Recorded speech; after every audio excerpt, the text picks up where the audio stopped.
So if you watched the stream, and you're watching this, first of all, shame on you. You know what you did. Let's talk about RPG Maker.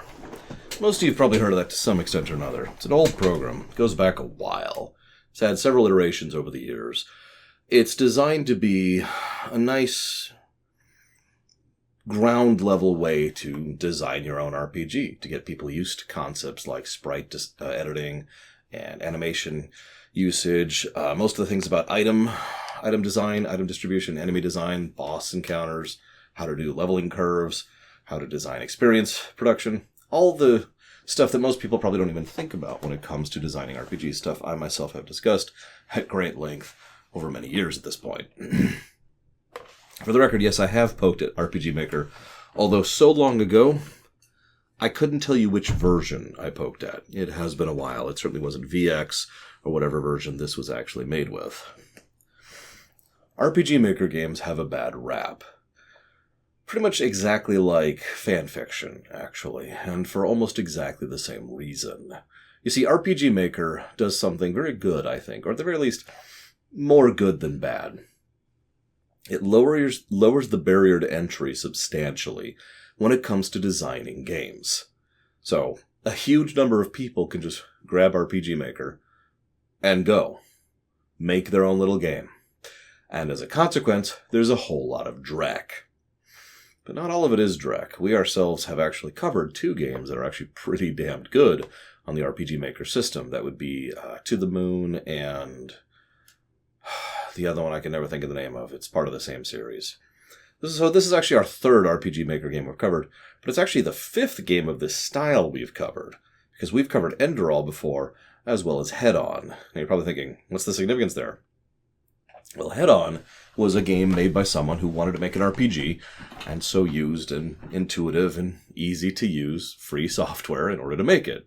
DZ Doom or whatever it was called. Then we've got Enderall, which was made as a mod originally for Skyrim, because the Skyrim dev tools for modding are extremely accessible and easy to use and blah, blah, blah, blah, blah. And so here we have an RPG made in RPG Maker. Now I'm bringing all this up because this is probably one of the more competent RPG Maker games I've seen ever. It scored a 16 on the golden number. Now, I'm not going to lie to you. That's not a great score. But it is still net positive. And honestly, if it wasn't for the outro, that score would be substantially higher. But let me rewind a bit. Let's talk gameplay first.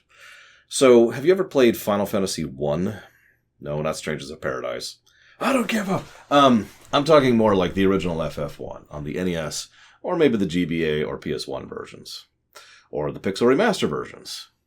Have you ever played Dragon Quest 1, either on the Switch or the original NES version?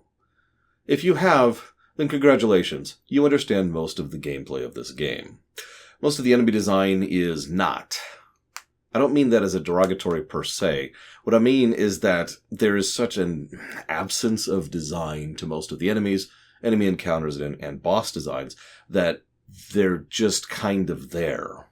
Not a negative, but certainly not a positive. Nothing interesting, nothing engaging, nothing fun, nothing playing with the system. They're just enemy encounters.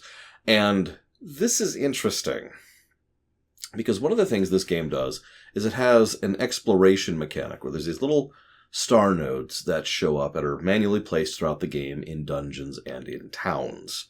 These little star nodes give the entire party experience. A decent chunk of experience, I might add. I was Korean methoding through the game, aka clearing and defeating every enemy as I went, until I got to a certain point and realized the fights weren't getting any easier, and I still felt like I was riding the red line, actually the orange line to be specific, and I was very confused by this. So I decided as a challenge, I went ahead and made a backup save, and I started avoiding every single encounter, which I never stopped doing. Because those little star things and the bosses gave plenty of experience for me to keep up for almost every content of the game. I couldn't do the Colosseum. Actually, I probably could have done the Colosseum, but the Colosseum was pretty rough, and I didn't beat the super optional bosses. But that's it. I was able to skip enemy encounters for the entire game and still be at a decent level because of this mechanic. Okay, that's kind of cool. Made me sort of wonder, though, why are the enemy encounters there. Now, several people in chat gave their opinion on this, which is an opinion I share. There's something I call artifact design. Artifact design is, well, it used to be done this way, therefore we're going to do it this way. It's an RPG, therefore it has to have encounters. Now, you could argue that in all directions. There's a lot of thoughts to be had on that.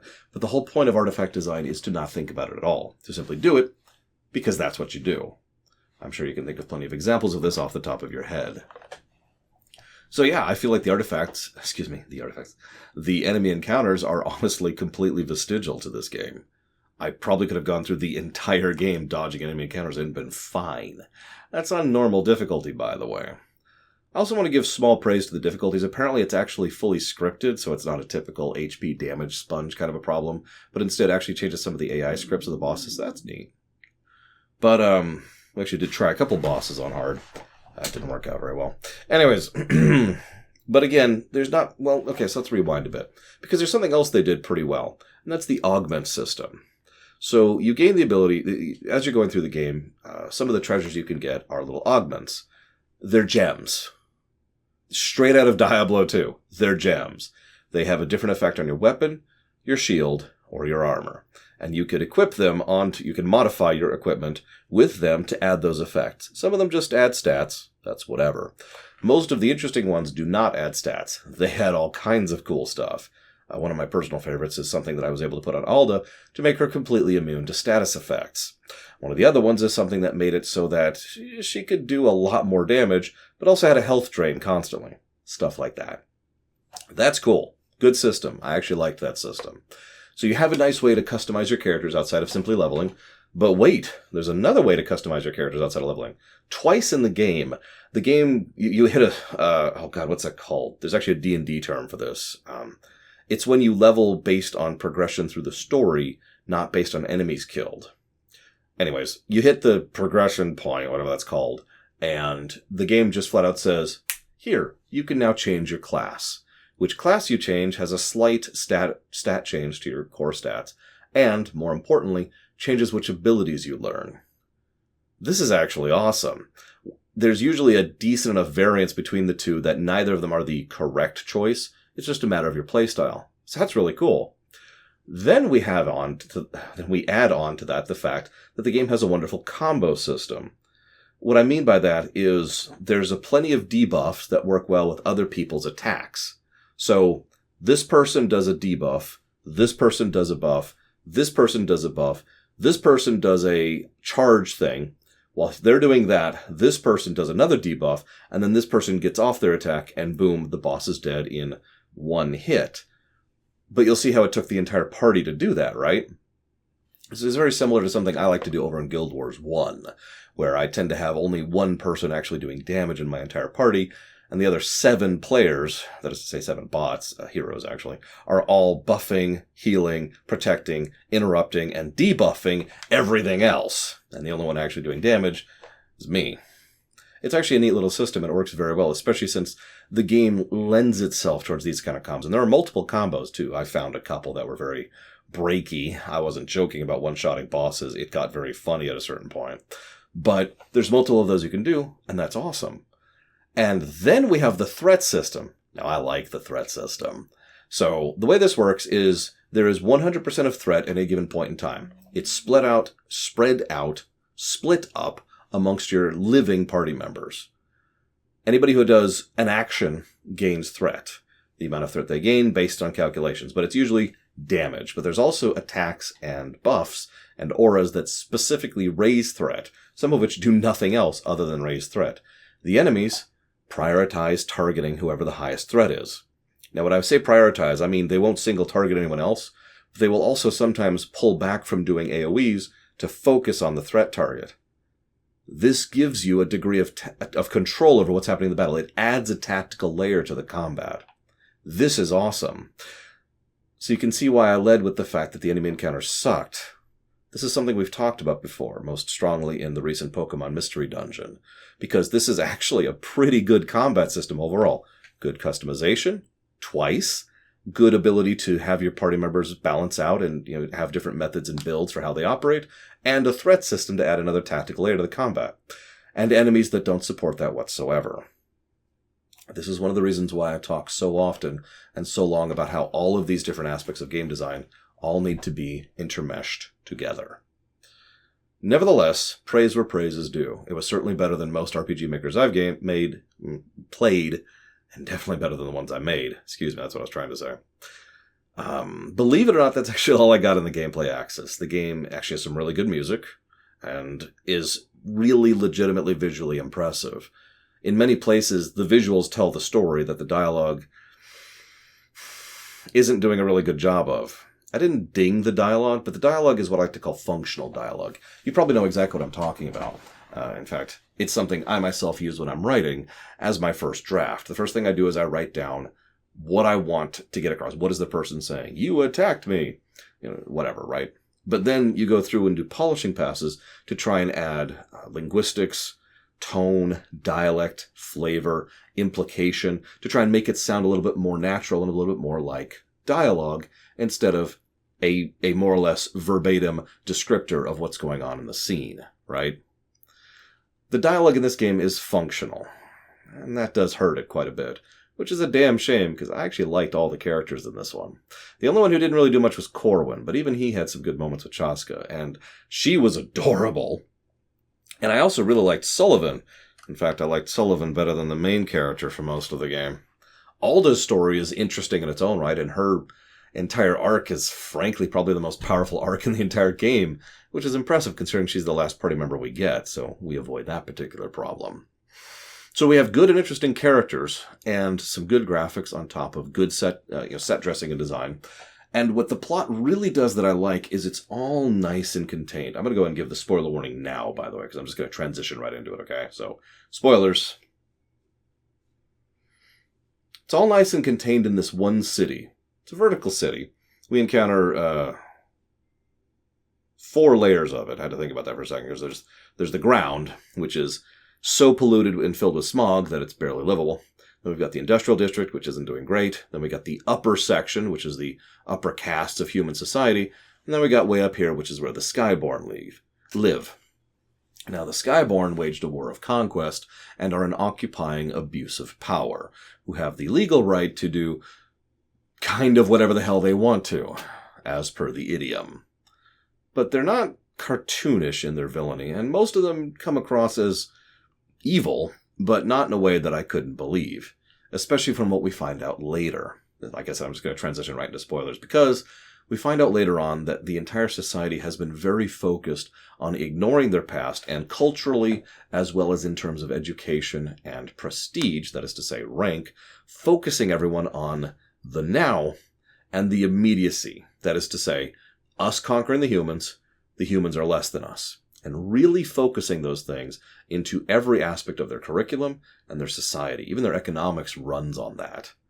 And all of this is designed to force their society into a situation where everybody grows up thinking that everyone else is less than them, point number 1. Nobody really questions it, point number 2. And most importantly of all, nobody wonders any of the big questions, like the wheres and the why-fors. All this time, they're also kidnapping half-breeds, for some reason. Okay, I'm with that. And the plight of this city is seen through the lens of Claret, and honestly, Sullivan's the main character, but Claret is the one we play as predominantly. And she's just a mechanic. She's a good mechanic. And she's got a connection to the rebellion and all that fun stuff, but it's all nice and low tier for what it is. All the stakes are our pushing against this oppressive regime, trying to do something about it. And that's awesome. And then they throw it right out the window, right towards the end of the game. There's a trope called giant space flea from nowhere. This qualifies. Now, yes, before you get into technicalities, I am aware of the fact that they name-dropped the final boss. Once, I was paying attention prior to this. But very far into the game, we suddenly find out that there's this whole other species we never heard of called Fae, who are the source of magic and who created the Skyborn out of humans.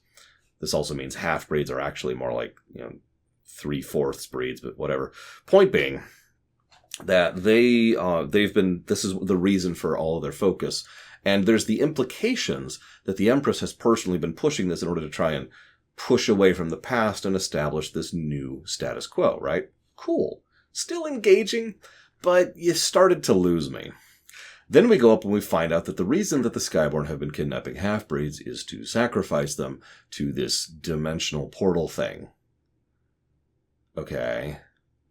Then there's a character moment which comes out of absolutely nowhere and is frankly out of character, and it's immediately forgotten. And then we have another one of those, also immediately forgotten. And then we go to the final dungeon, where we find out that one of the Fae still lives and is being force-fed the magic from these half-breeds in order to sustain it so the Skyborns can sustain their magic. And then we fight him and kill him, and the story just starts barrel-rolling down in terms of quality from this point onwards. Like, I was already not on board at this point, but then we find out that Chaska has to stay behind and sacrifice herself to stay in the realm, even though we've already well established within the game minutes ago that Quillan wasn't actually evil. He was just there and stuck. And she will now be there and stuck. And he was being forced to eat whatever came in. No choice on it, which means she will... And do you see any problems with this? And then, hang on.